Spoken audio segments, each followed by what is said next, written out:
Em nome do Pai, do Filho e do Espírito Santo. Amém. Derrame sobre nós, Senhor, a vossa graça, o dom do vosso Espírito Santo. Iluminai a nossa inteligência e toda a nossa afetividade, para que diante do estudo deste catecismo possamos na nossa vida dar frutos de bondade e de amor ao próximo. Em nome do Pai, do Filho e do Espírito Santo. Amém. Uma alegria tê-lo aqui no nosso terceiro encontro, a terceira aula sobre o Catecismo da Igreja Católica. Fique firme, não desanime, vamos estudando, mantenha a sua leitura, que é o seu dever de casa. Aqui nós só temos uma explanação breve, bem razoável assim, de alguns temas. É necessário que você pegue estes parágrafos para poder ler e peço também a sua ajuda para que este nosso esforço aqui do santuário de fazer conhecida a doutrina da nossa igreja possa chegar a outras pessoas. Então, compartilhe esse vídeo com os amigos. Pegue lá o nosso primeiro vídeo, envie para outras pessoas. Estão todos disponíveis no nosso canal do YouTube, o Mãe Piedade. Tá bom? Então vamos que vamos. Hoje nós vamos estudar do parágrafo 422 até 594. Nós estamos falando sobre a profissão de fé da nossa igreja. E hoje nós partiremos do creio em Jesus Cristo, Filho único de Deus. Jesus, ele é o centro da catequese. Você que é catequista, Jesus ele precisa de ser o centro das suas exposições, dos seus encontros com crianças, adolescentes e adultos. Jesus é o centro. O Catecismo vai dizer que no parágrafo 426 que a finalidade da catequese é levar à comunhão com Jesus Cristo.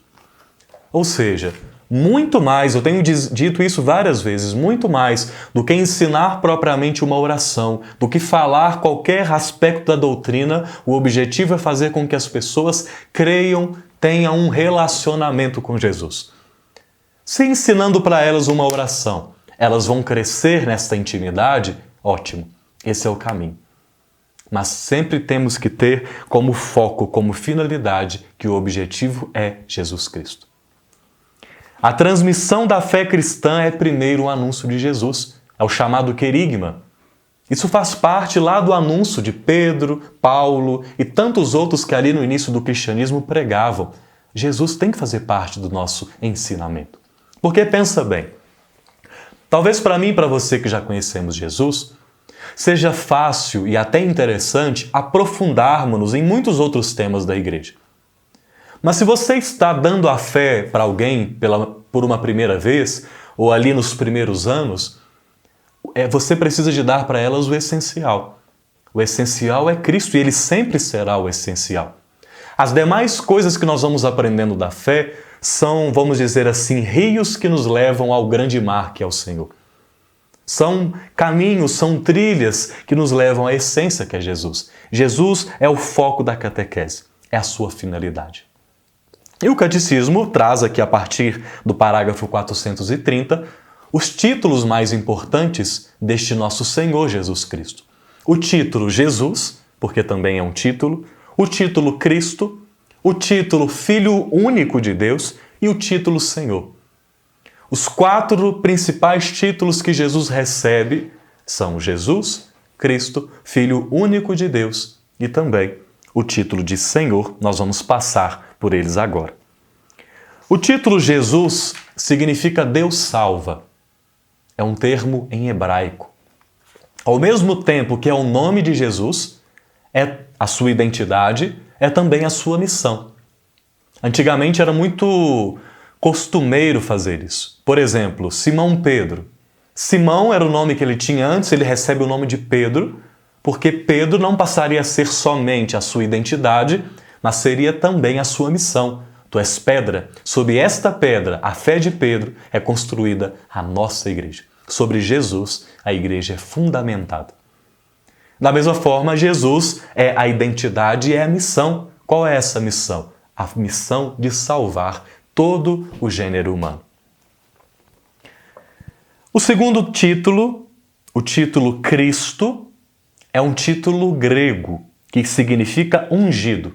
E nós temos aqui um outro título paralelo, que é do termo muito usado ali no tempo do judaísmo, que é o termo hebraico, que significa a mesma coisa, ungido, que é Messias. Então, olha só, Messias e Cristo significam a mesma coisa. Tem o mesmo significado. A diferença é que são línguas diferentes. Messias é um termo hebraico e o Cristo é um termo grego. Em Israel, eram ungidos em nome de Deus, diz o parágrafo 436, os que lhe eram consagrados para uma missão vinda dele. Todas as pessoas que aquele povo da época, desde o Antigo Testamento, acreditavam que a missão deles vinha de Deus, eles recebiam a unção. E quem que recebia essa unção? Os reis. Desde o Antigo Testamento, os reis eram entendidos como que escolhidos por Deus. Pensemos, por exemplo, em Davi. Eles acreditavam, por exemplo, em Davi como alguém que foi escolhido por Deus. E se ele foi escolhido por Deus, vamos ungí-lo. As outras pessoas que eram ungidas eram os sacerdotes e, por fim, mas não era tão costume assim, eram ungidos também os profetas. Então são os três gêneros que são ungidos. E Jesus Cristo, ele traz o Cristo também como uma identidade sua, como um nome seu, porque ele está ali no ápice dessa unção. Ele não é só alguém que recebeu de Deus uma missão, ele é o próprio Deus. Ele é o ápice dessa identidade e também desta missão, porque ele é o próprio Senhor que veio falar-nos dele mesmo. O terceiro título, Filho Único de Deus. No Antigo Testamento, Filho de Deus é um título dado aos anjos, ao povo da eleição, aos filhos de Israel e a seus reis. Jesus, então, nós vamos percebendo, ao mesmo tempo que ele é o centro da catequese, ele é o centro da liturgia, Jesus é o centro de tudo. Ele também é o centro de tudo aquilo que no Antigo Testamento era feito, era utilizado, é tudo agora recapitulado em Jesus. Se sacerdotes eram ungidos, se profetas eram ungidos, se reis eram ungidos, Jesus ele é profeta, sacerdote, ele é rei, ele vai ser também ungido. Se no Antigo Testamento se chamava Filho de Deus, aquele, aquela e aquele outro, Jesus é agora chamado Filho de Deus porque ele o é de fato. Ele não é mais uma representação de Deus. Agora nós temos diante de nós o próprio Deus, que se manifestou a mim e também a você. E este título do Filho de Deus vai dizer o parágrafo 445 que ele só é entendido na sua profundidade no momento da Páscoa. Nós percebemos pelo contexto da Sagrada Escritura que nem sempre, nem mesmo os apóstolos que caminhavam com Jesus, conseguiram entender a profundidade dos ensinamentos de Jesus. Não conseguiram entender o que ele era de fato. Somente com a Páscoa, com a morte redentora do Senhor, é que aqueles homens puderam compreender a grandeza do significado do título de Jesus enquanto Filho de Deus. E aqui fica um adendo, que não está aqui, nesta parte do catecismo, mas ainda vamos estudar isso mais à frente. Em Jesus Cristo, o único Filho de Deus, eu e você também nos tornamos filhos. Nós não somos filhos de Deus por nós mesmos, por nossos méritos. Nós nos tornamos filhos por causa dele, por causa de Jesus. E o último título dos principais recebidos por Jesus é o título de Senhor, em grego, Kyrios.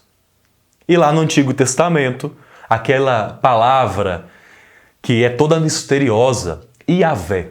Não é Javé, Javé não existe. Pelo menos segundo boníssimos professores que estudei, não existe o termo Javé. O termo correto é Yahvé, Adonai ou então Senhor.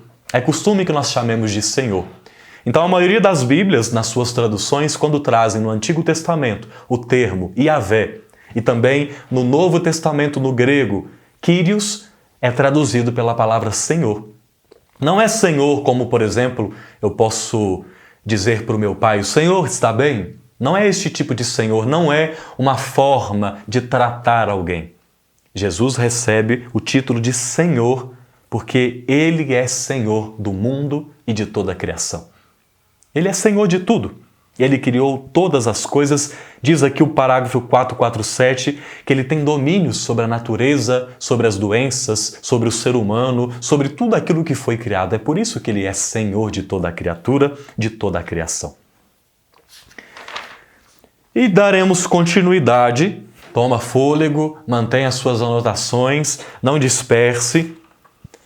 Vamos continuar agora falando sobre dois temas muito importantes para a nossa fé, que sempre são problema aí na discussão com outras religiões. Esse Jesus, Cristo, Filho único de Deus, Senhor, foi concebido pelo poder do Espírito Santo e nasceu da Virgem Maria. Aqui nós vamos falar sobre 3 dogmas da Virgem Maria que estão totalmente atrelados à vida de Jesus e também esta concepção dada pelo Espírito Santo. Aqui no parágrafo 456, responde para nós dizendo 4 motivos de por que Jesus apareceu neste mundo. Por que Deus, o Verbo, se fez homem? Por que Deus, lá todo Espírito, fez este ato de vir ao nosso encontro? Por quê? O Catecismo diz 4 pontos. O primeiro deles: o Verbo se fez carne para nos salvar, reconciliando-nos com Deus. Aquilo que nós perdemos por causa do pecado original, lá cometido em Adão e Eva, por causa daquele pecado onde havíamos perdido a graça da vida eterna do céu, o Senhor Jesus veio a este mundo para dar-nos novamente a graça de participar da sua vida bem-aventurada. O segundo motivo é para que conhecêssemos o amor de Deus. Que beleza, né? O ser humano ele se perde, Deus não desiste do ser humano e ele vem a este mundo para mostrar que nos ama, para fazer com que o nosso coração possa ser atraído a esta verdade, que Deus ama a mim e ama a você. Isso não é um trem de positividade, isso não tem nada a ver com essas coisas que a gente tem da nossa humanidade. É muito mais do que algo só afetivo. É Deus que, na sua vida concreta, que vai com seu ápice lá na morte de cruz mostrar para mim e para você que Ele nos ama, que Ele quer a nossa salvação, que Ele tem um propósito de vida para nós, que Ele nos ama de toda a sua força, de toda a sua alma e de todo o seu coração. E por fim, o Verbo se fez carne para que pudéssemos participar da sua natureza divina. Jesus assume a nossa condição, a nossa carne, e também nos concede a graça de participar da divindade dele. Há uma bonita frase, talvez estudaremos isso aqui um pouco mais à frente, em que o momento em que Jesus Cristo vai aos céus, ele não volta aos céus somente com a sua natureza divina, mas ele leva para o seio da Trindade também o ser humano, também a nossa condição terrena. Ou seja, recebemos do Senhor a graça de participar da sua vida divina do mesmo modo que ele participa da nossa humanidade. Podemos resumir tudo isso numa bonita frase aqui que diz assim: é por nós, para a nossa salvação, ele desceu, ele se encarnou pelo Espírito Santo. Essa é a razão da encarnação. E se alguém tem dúvida sobre o que é encarnação, está aqui no parágrafo 461, que é simplesmente o fato de Deus, por Espírito, ter assumido a natureza humana. Isso nós chamamos de encarnação. De uma forma mais simples, poderíamos dizer sobre o nascimento de Jesus. Mas o nascimento de Jesus, na verdade, já é uma consequência dessa vinda do Senhor. Então a encarnação é simplesmente isso. Deus assume a natureza do ser humano. Diz aqui o parágrafo 464 e também vai dizer o 469, que esse Jesus, que assumiu a carne humana, ele é 100% homem, 100% Deus. Na plenitude ele é divino, na plenitude ele é ser humano, já dizemos isso quando estudamos um pouco ali sobre a Trindade. E aqui fica uma coisa interessante para a gente, porque lá no 470 vai dizer que a natureza humana, por Jesus, ela foi assumida e não aniquilada. E qual que é o ensinamento que nós podemos tirar disso para a nossa vida? Às vezes, na nossa vida de espiritualidade, a gente acha que, ao me aproximar de Deus, que eu vou me tornar um anjo, que à medida que eu rezo, que eu vou me separar da vida terrena, pelo contrário, Deus ele assume a nossa natureza. Deus assume as nossas fraquezas, os nossos erros, as nossas inclinações, tudo. Então, quando Deus se manifesta na minha e na sua vida, Ele não ignora o que a gente é. Não ignora a nossa personalidade, o nosso temperamento, defeitos, pecados, nada. Ele não nos aniquila, mas Ele faz com que aquilo que há de mal em nós vá sendo purificado e contornado, e Ele eleva tudo aquilo que nós temos de bom.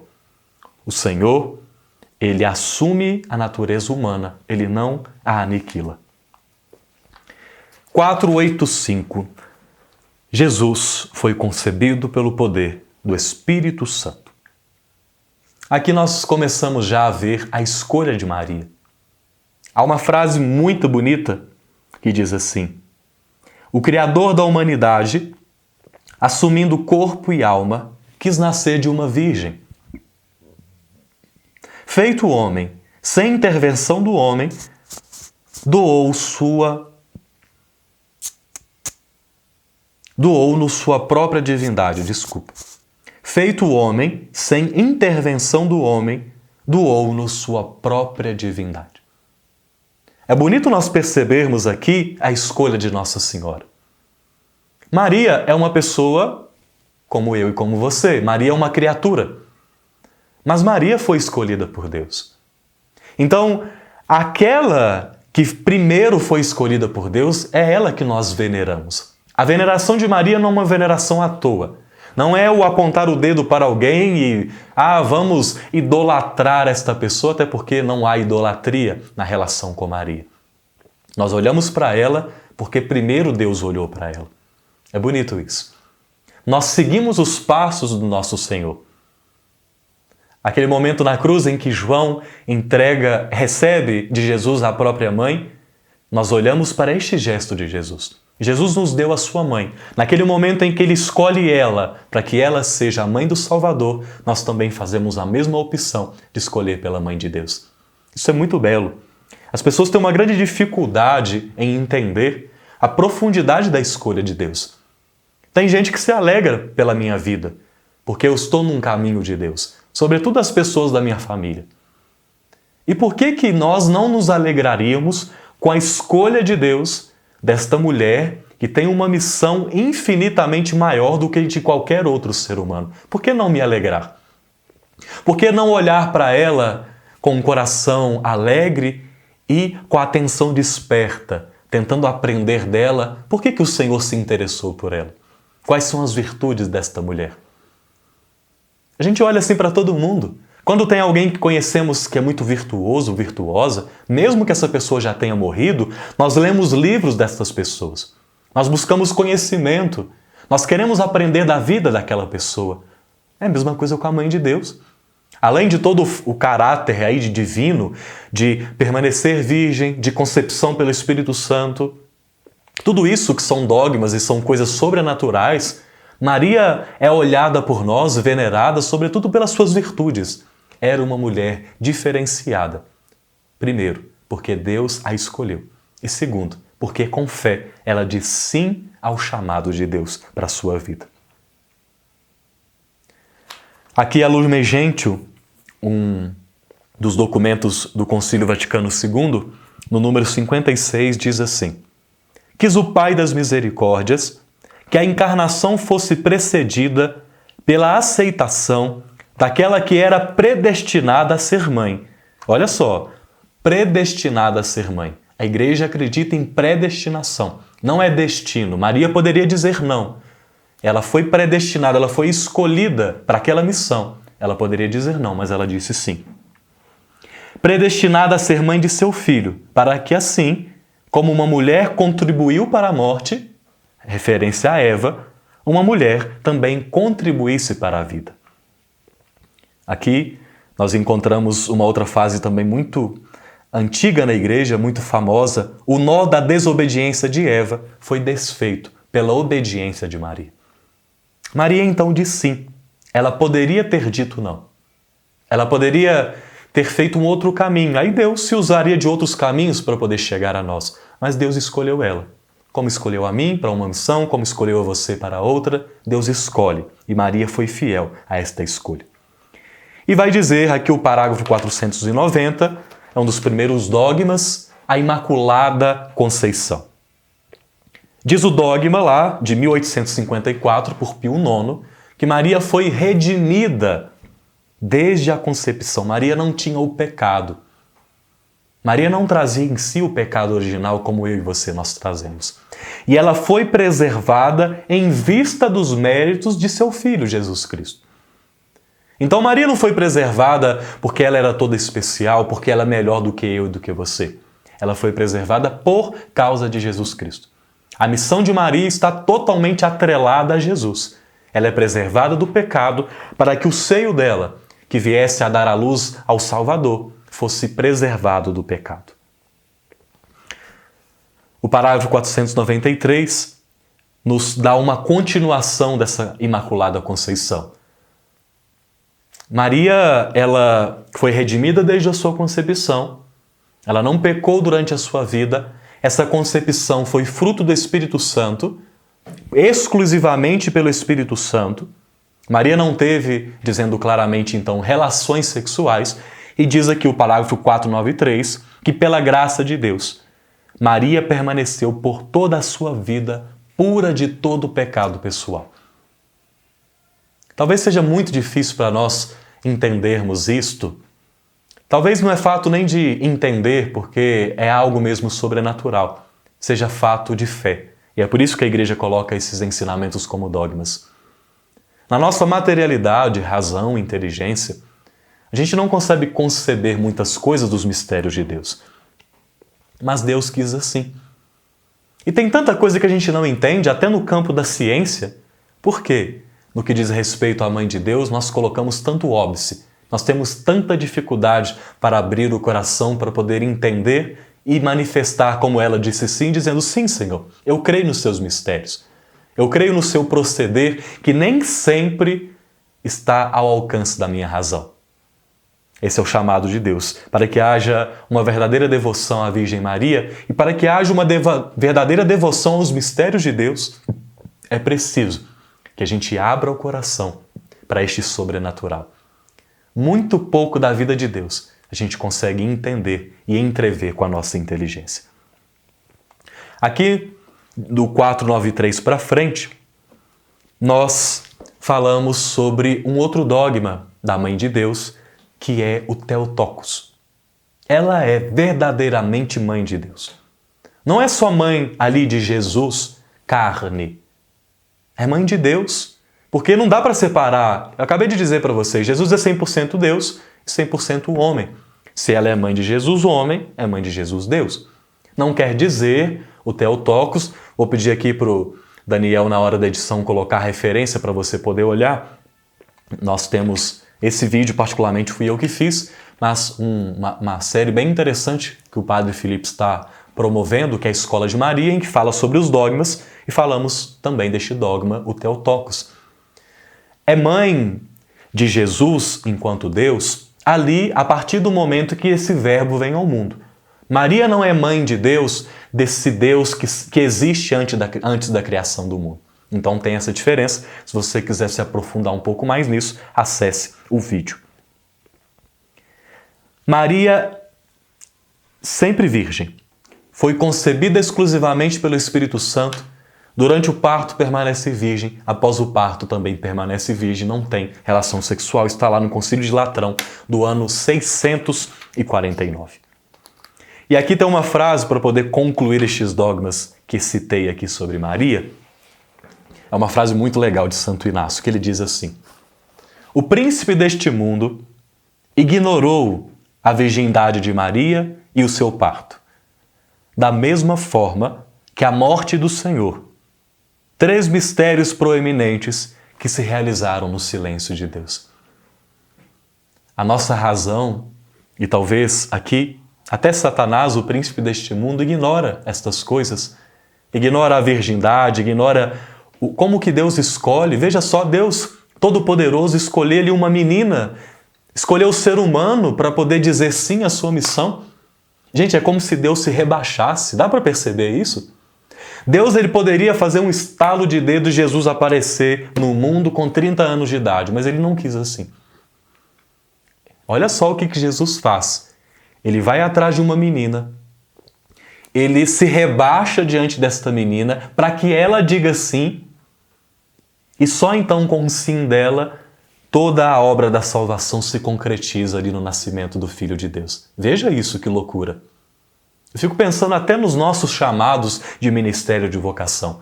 Deus se rebaixa a mim e você, e a você. Veja o tamanho da nossa sem-vergonhice.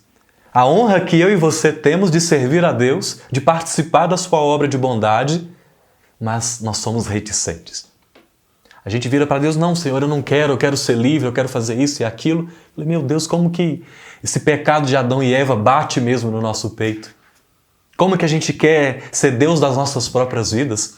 Como que nós queremos ser autossuficientes sem Deus?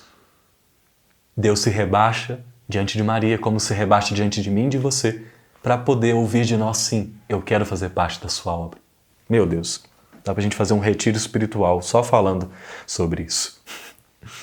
E aqui no parágrafo 500, nós ouvimos uma objeção a este sempre virgem da nossa mãe, dizendo assim: a Escritura menciona irmãos e irmãs de Jesus. Jesus teve irmãos por parte de Maria? Maria teve outros filhos que não só Jesus? A igreja diz aqui no parágrafo 500 que não. A igreja sempre entendeu que essas passagens não designam outros filhos da Virgem Maria. Com efeito, Tiago e José, mencionados em Mateus capítulo 13, versículo 55, chamado lá de seus irmãos, são os filhos de uma Maria, discípula de Cristo, que significativamente é designada lá em Mateus 28, versículo 1, como a outra Maria. Trata-se de parentes próximos de Jesus, conforme uma expressão conhecida do Antigo Testamento. Nós sabemos que os irmãos de Jesus são expressões muito utilizadas na época justamente para se tratar uns aos outros. Como às vezes dentro do meio católico chamamos uns aos outros de irmãos, também se tinha o costume de naquela época se designar aos outros também desta mesma forma. Termino o assunto de Maria com uma frase muito bela aqui do parágrafo 506, que mostra para nós a grandeza da Mãe de Deus. Maria é mais bem-aventurada por receber a fé de Cristo do que por conceber a carne do Cristo. Nós olhamos para ela porque a fé dela é invejável, a fé dela é bonita, a fé dela é grandiosa e Deus se alegra com a vida de Maria justamente por causa da sua fé.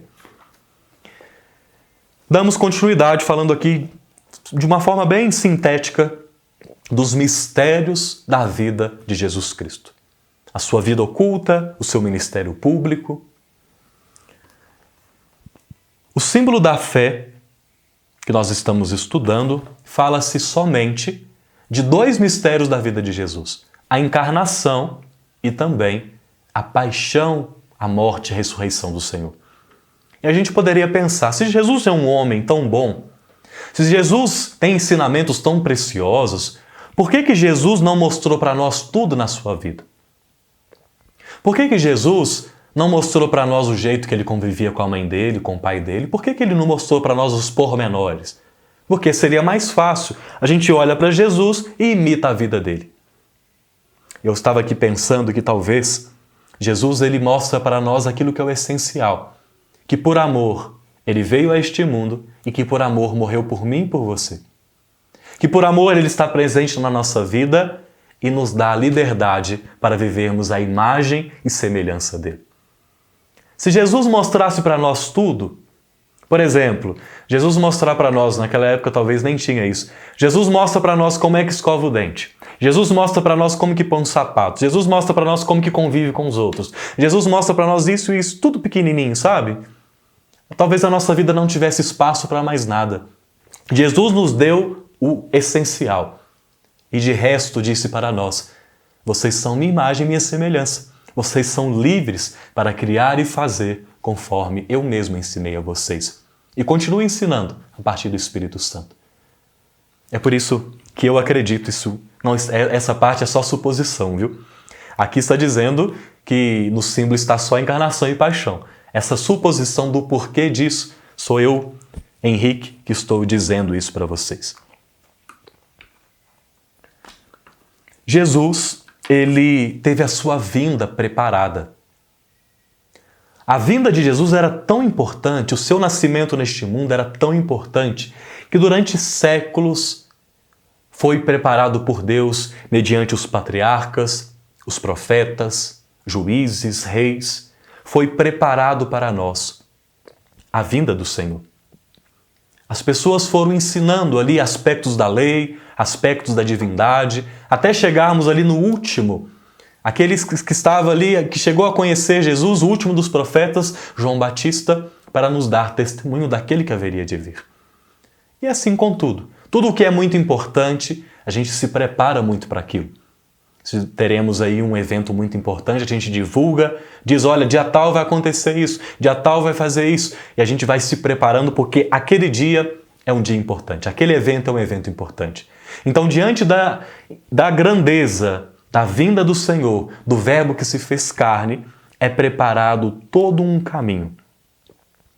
Os mistérios de Jesus foram sendo ali traçados na história, até que este Deus invisível encontra um rosto, encontra uma voz, encontra um jeito de se manifestar, encontra uma própria vida, encontra a própria carne. Jesus Cristo se faz homem.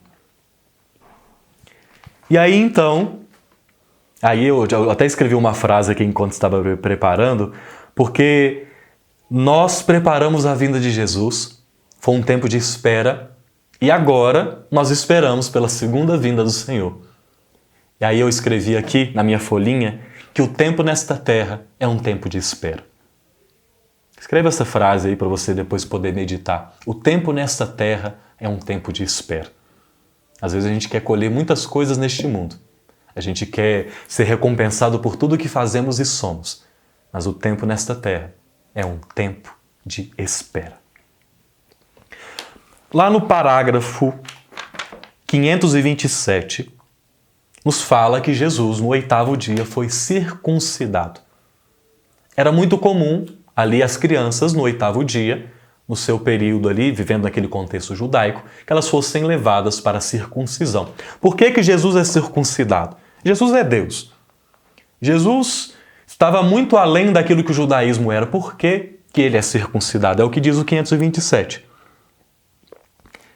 A circuncisão de Jesus é sinal de sua inserção na descendência de Abraão, no povo da aliança, de sua submissão à lei, de sua capacitação para o culto de Israel, porque Jesus durante toda a sua vida participou do culto de Israel.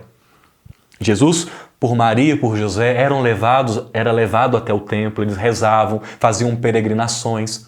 Inclusive Jesus, numa dessas peregrinações, ele se perde, fica 3 dias perdidos. E além disso, a circuncisão de Jesus prefigura a circuncisão de Cristo, que é o batismo. Se no momento da circuncisão o ser humano recebe ali uma marca, que é a marca da inserção naquele povo da lei, no povo de Israel, no povo de Abraão, eu e você, no nosso batismo, fomos circuncidados de Cristo. Recebemos não em algo que pode ser visto no nosso corpo como uma cicatriz, mas recebemos no fundo da nossa alma a marca de Jesus Cristo, a morte e a ressurreição. Nós somos circuncidados de Cristo. No 528 se explica sobre a solenidade da Epifania. A Epifania é a manifestação de Jesus como o Messias, o ungido de Israel, mas também o Cristo, que de certa forma não era esperado pelos pagãos, mas que veio também para os pagãos.